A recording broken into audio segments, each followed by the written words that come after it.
सर्वांना, तर मी कोमल तुमचं स्वागत करते आपल्या कोमल वाघमोडे ब्लॉगमध्ये। सर्वांना श्री स्वामी समर्थ।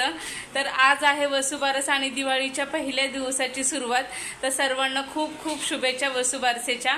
आणि आता मी वसुबारसेची पूजा मांडत आहे। त्याच्या आधी मी तुळशीला दिवा वगैरे लावून घेतलेला आहे आणि घरच्या देवांची पूजाही करून घेतलेली आहे। तर आता इथे वसुबारसेचं जे साहित्य जे लागणार आहे ते सर्व साहित्य इथे काढून घेतलेलं आहे।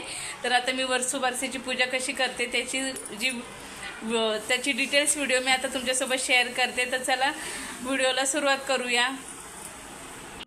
तर वसुबारस म्हणजे गाय आणि वासराच्या अतूट प्रेमाचं प्रतीक म्हणून वसुबारसेच्या दिवशी वासरासहित असलेल्या गायीचे पूजन केले जाते।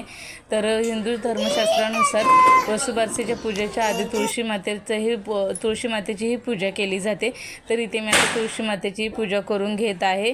तिलाही धूपदीप दाखवत आहे आणि हळदी कुंकू लावत आहे। त्याचप्रमाणे हिंदू धर्मात दिवाळी हा सण सर्वात मोठा सण मानला जातो। यामध्ये 5ही दिवसांचे वेगवेगळे महत्त्व आहे। तसेच दिवाळीची सुरुवात धनत्रयोदशीने होत असली तरी हिंदू धर्मात मात्र दिवाळीची सुरुवात ही वसुबारसेनेच केली जाते। या दिवशी गाय आणि वासराची पूजा करण्याची पद्धत आहे। वसुबारसेच्या दिवशी गायीच्या पायाला पाणी घालून तिला ओवाळलं जातं, तसेच गंध लावला जातो, गायीची पूजा केली जाते। तसेच घरात लक्ष्मीचे आगमन व्हावे या हेतूने देखील गायीची पूजा करण्याचे महत्त्व आहे।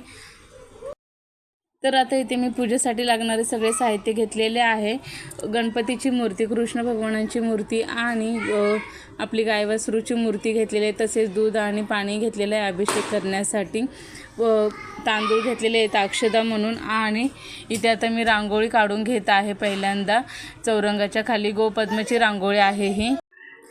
कोणत्याही पूजेची सुरुवात ही रांगोळीशिवाय अपूर्णच। आता इथे रांगोळीला मी हळदी कुंकू वाहून घेतलेले आहे। तर वसुबारसेच्या दिवशी गोधनाची पूजा केली जाते।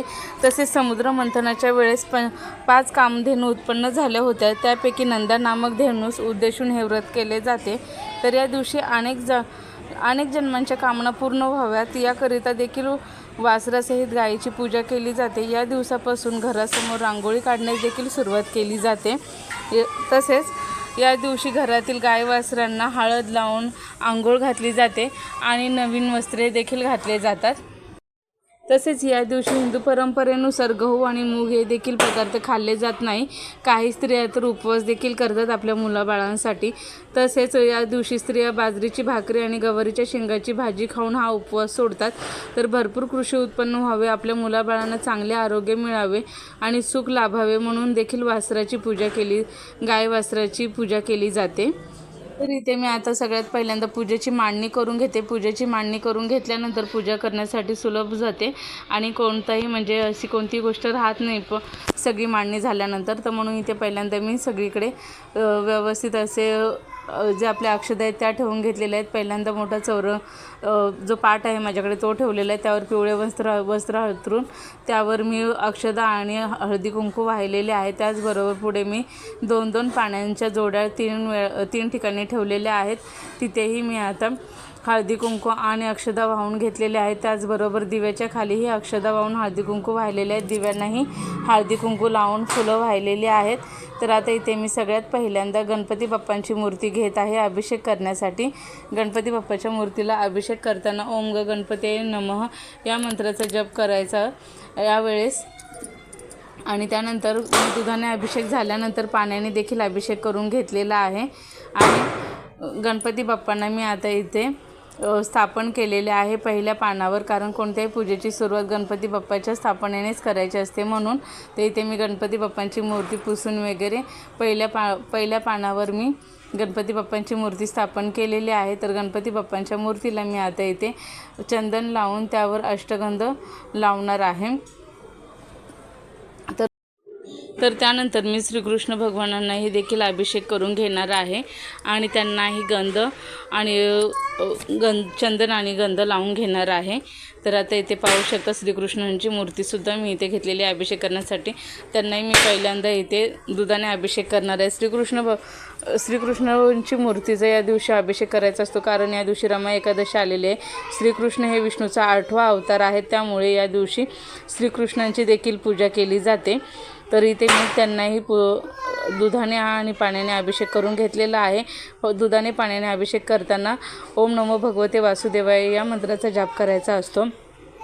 तसेच आता त्यांनाही मी चंदन आणि अष्टगंध लावून घेतलेला आहे। त्यानंतर इथे मी कामधेनूची म्हणजे माझ्याकडे गाय वस्त्राची जी पितळी मूर्ती आहे ती देखील मी घेतलेली आहे। तर त्या मूर्तीच्या सर्वप्रथम मी पायाला पाणी वाहून घेतलेले आहे सगळ्यात पहिल्यांदा। त्यानंतर मी इथे दुधाने अभिषेक करून घेतलेला आहे आणि त्यानंतर पाण्याने देखील अभिषेक करून घेतलेला आहे। गायीच्या मूर्तीवर अभिषेक करताना ओम नमो भगवते वासुदेवाय नमः, ओम नमो भगवते वासुदेवाय नमः असे या मंत्राचा जाप करत गायीला अभिषेक घालायचा आहे। त्यानंतर मी गाय वस्त्राची मूर्ती देखील पुसून स्वच्छ घेतलेली आहे आणि त्यानंतर मी गाईला देखील हळदी कुंकू लावून घेणार आहे। तर इथे मी गाईच्या पोटावर म्हणजे गाईच्या पाठीवर ओमचं चिन्ह आहे, म्हणजे गाईच्या पोटामध्ये 33 कोटी देवांचा म्हणजे सर्व देवांचा वास असतो, म्हणून गाईच्या पोटाला देखील मी इथे हळदी कुंकू लावते। त्याचबरोबर तिच्या वासराला देखील हळदी कुंकू लावून घेतलेले आहे। त्यानंतर मी सर्व जे देव गणपती गाय आणि आपले कृष्ण भगवान यांना देखील मी आता ज्या माझ्याकडे माळ आहे त्या मी माळ त्यांना घालून घेणार आहे। तर कामधेनू ही मूळची स्वर्गात राहणारी गाय आहे, ती तुमच्या सगळ्या इच्छा पूर्ण करू शकते। तर वास्तुशास्त्रानुसार संपत्ती आणि आनंद मिळवून देणारी कामधेनू ही गाय आहे, तर म्हणून तिला वास्तू कामधेनू म्हणून देखील घरात पूजली जाते। तर गायीच्या पूजनाने सर्व देवांच्या पूजेचे देखील पुण्य मिळते। गायीची सेवा करणे सगळ्यात पुण्य सेवा मानली जाते। तर काही ठिकाणी आता शहराच्या ठिकाणी गोशालेमध्ये जाऊन देखील गायीची पूजा केली जाते। ज्यांना शक्य नाही ते घरात अशी आपल्याकडे जे असलेल्या पितळी किंवा मातीच्या गाई वस्त्रांच्या मूर्तीची देखील पूजा करतात। तर गायीची सेवा करणे किंवा गायीची पूजा करणे हे खूप पुण्याचे मानले जाते। श्रीकृष्णाने देखील स्वतःला गोपाल म्हणून मानले होते। तर गायीला एक घास जरी खाऊ घातला तर सर्व देवांना जेव घातल्याचे पुण्य देखील मिळते। तर गायीची पूजा केल्याने लक्ष्मी घरात येते असे मानले जाते, म्हणून देखील गायीची पूजा करतात। तर भरपूर कृषी उत्पादन व्हावे, तसेच आपल्या मुलाबाळांना चांगले आरोग्य मिळावे आणि सुख लाभावे म्हणून देखील वसुबारसेची पूजा केली जाते। तर या दिवशी घरातील तुळशीपुढे देखील दिवा लावला तुळशीची देखील पूजा केली जाते। तसेच तुळशीपुढे दारात परिसरात पणत्या लावून रोषणाई करण्याची पद्धत आहे। आता इथे मी माझ्याकडे असलेल्या मातीच्या गाय वस्त्राची देखील पूजा केलेली आहे, त्याला देखील पुसून मी हळदी कुंकू लावलेले आहे। तसेच आता इथे मी सर्व देवांना दीप जाळून घेत आहे आणि त्याचबरोबर आरती देखील करून घेणार आहे। तर मी गाई वस्त्रांची अशी पूजा मांडलेली आहे। तर आता इथे माझी गाई वस्त्रांची पूजा झालेली आहे। तर आजच्या दिवशी ज्यांच्याकडे गाय वस्त्राची मूर्ती नाही ते देखील नवीन गाय वस्त्राची मूर्ती आणून देखील आजच्या दिवशी पूजा करू शकतात। तसेच आपल्या मंदिरामध्ये रोज पूजा मांडू शकतात। तर आता इथे मी गाय वस्त्राची पूजा करून झाल्यानंतर इथे मी नैवेद्य ठेवते। नैवेद्यासाठी मी खाली पाण्याचे चौकोनी मंडल तयार केलेले आहे, त्यावर नैवेद्याची वाटी ठेवलेली आहे। आता इथे मी गाय वस्त्रांना नमस्कार करून माझ्या मुलाबाळांसाठी उत्तम आरोग्य आणि चांगलं आयुष्य मागत आहे। तर आता इथे मी धूप देखील लावून ठेवलेला आहे। अशा प्रकारे ही पूजा झालेली आहे। तर स्नेहाच्या दिव्यात तेवते वात तेजाची, वसुबारस म्हणजे पूजा धेनू वस्त्राची। तर आजची ही पूजा तुम्हाला कशी वाटली मला नक्की कमेंट करून सांगा। पूजा आवडल्यास लाईक करा आणि कमेंट करून देखील सांगा। व्हिडिओ आवडल्यास शेअर करा आणि चॅनलला सबस्क्राईब देखील करा। तर सर्वांना श्री स्वामी समर्थ।